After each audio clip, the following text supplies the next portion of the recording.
wabarakatuh. Hari ini Bu akan menjelaskan tentang resultan gaya atau arah gaya. Jadi resultan gaya itu ada 3 macam, yaitu yang pertama searah, kedua berlawanan, dan yang ketiga adalah tegak lurus. Nah, gaya itu yaitu simbolnya F besar ya. Jadi kalau kalian nanti ketemu dengan rumus-rumus yang ada F besar, berarti itu merupakan simbol dari gaya. Sementara satuan dari gaya itu sendiri adalah Newton. Jadi tulisannya Newton tapi dibaca Newton, atau biasa disimbolkan dengan huruf N besar. Ya. Nah, sekarang kita lanjut. Kita bahas yang pertama adalah resultan gaya yang searah. Gambarnya seperti ini ya. Oke. Jadi kalau searah itu berarti jika arah gayanya ke kanan sama-sama ke kanan. Jadi kayak yang ini F1-nya, ini arah panahnya ke kanan, yang ini F2 arah panahnya juga ke kanan. Berarti ini searah. Atau bisa juga misalkan satunya ke kiri, misalkan ini F1 ke kiri, F2 ke kiri. Nah, berarti ini kan sama-sama ke kiri, berarti ini jenis resultan gaya yang searah. Jadi diingat, gaya yang searah berarti dia jika ke kanan semua, ke kiri semua. Kalian patokannya lihat di arah panahnya. Oke. Jika searah, maka rumusnya adalah R sama dengan F1 ditambah F2. Oke, langsung ke contoh soal. Di sini F1-nya 5 Newton, F2-nya 10 Newton. Jadi diketahui F1 5 Newton arahnya ke kanan, F2 10 Newton arahnya ke kanan.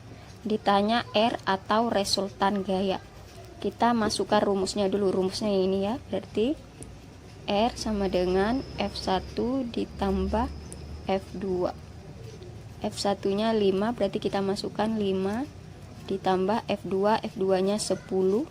Masukkan 10, 5 ditambah 10 sama dengan 15 Newton. Newton ini satuannya, jadi jangan sampai lupa ditulis N. Oke. Sudah. Selanjutnya kita bahas jenis resultan gaya yang kedua, yaitu berlawanan. Berlawanan itu berarti arah panahnya itu tidak searah, artinya dia tidak ke kanan, tapi dia ada yang ke kanan, ada yang ke kiri. Itu disebut berlawanan. Nah, seperti ini. Nah, jadi misalkan di contoh soal ini, dia F1-nya 5 Newton, F2-nya 10 Newton. Jadi rumus dari resultan gaya yang berlawanan adalah R sama dengan F1 dikurangi F2. F1 dikurangi F2. Tapi misalkan ternyata di F1 itu angkanya lebih kecil dari F2, maka nanti rumusnya itu gak selalu ini. Jadi bisa nanti rumusnya itu R sama dengan angka terbesar dikurangi angka terkecil. Angka ini yang dimaksud itu adalah gayanya ya. Jadi F terbesar dikurangi F terkecil. Jadi misalkan nilai F di 2 ternyata lebih besar dari F1, maka nanti bisa jadi F2 dikurangi F1. Contoh, misal di soal ini ya. Di sini F1-nya 5, F2-nya 10. Jadi kita masukkan R sama dengan F1 dikurangi F2. Tapi berhubung di sini F2-nya lebih besar, maka nanti Ibu rumusnya adalah F2 dikurangi F1. F2-nya berapa? 10. Jadi Ibu masukkan 10. F1-nya berapa? 5. Berarti Ibu masukkan 5. 10 dikurangi 5 sama dengan 5 Newton.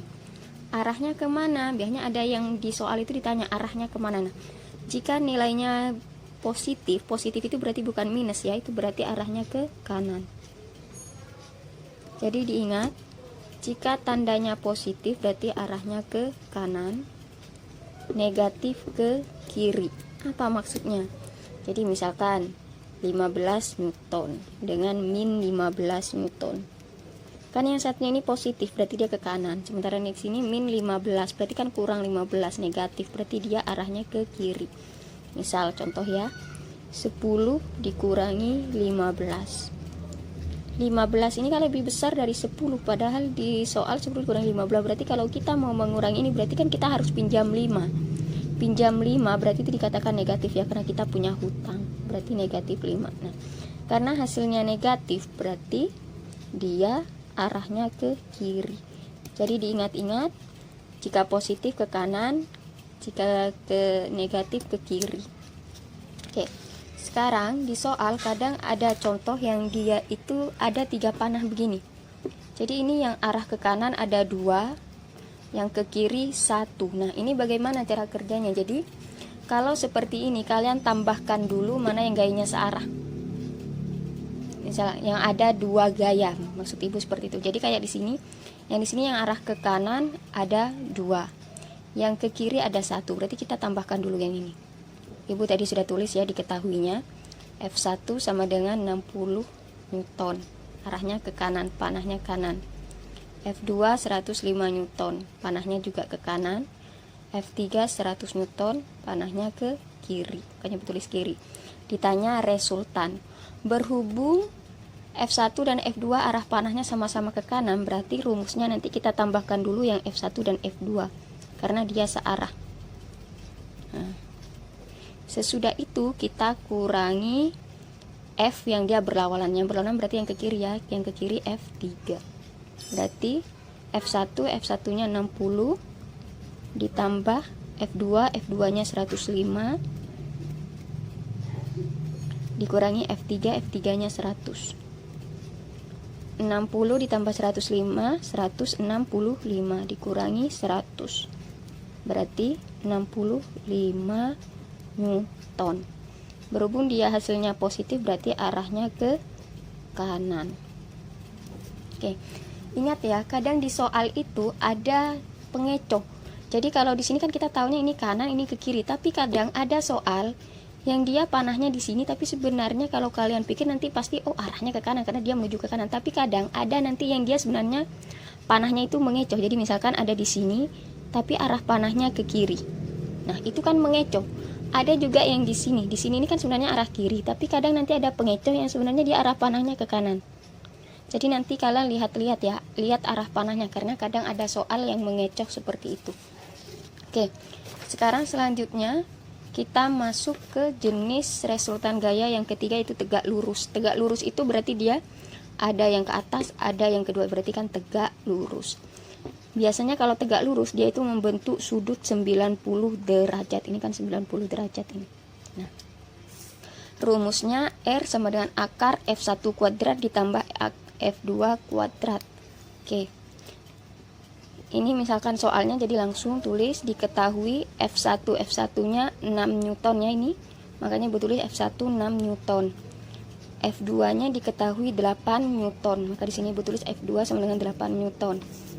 Ditanya resultan gaya atau R-nya pakai rumus ini ya. Berarti R sama dengan F1 kuadrat ditambah F2 kuadrat. Ingat, ini sudah kuadrat pakai akar lagi. Oke. Kita masukkan angkanya dulu. F1 berapa? 6. Berarti 6, ingat ini kuadrat berarti 6 kuadrat. Ditambah F2. F2 nya 8. Ini F2 nya juga dikuadratkan berarti ada kuadratnya. Nah, bikin akar lagi. 6 kuadrat itu berarti 6 kali 6 ya. 6 kali 6 berapa? 36. 8 kuadrat itu berarti 8 kali 8. 8 kali 8 64. Oke. Nah, selanjutnya kita tambahkan 36 ditambah 64 berapa?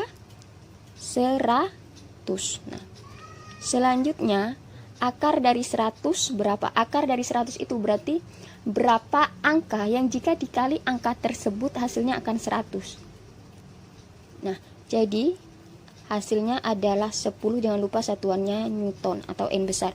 Kenapa 10 ibu? Karena 10 dikali 10 hasilnya 100. Misalkan ada soal akar 25.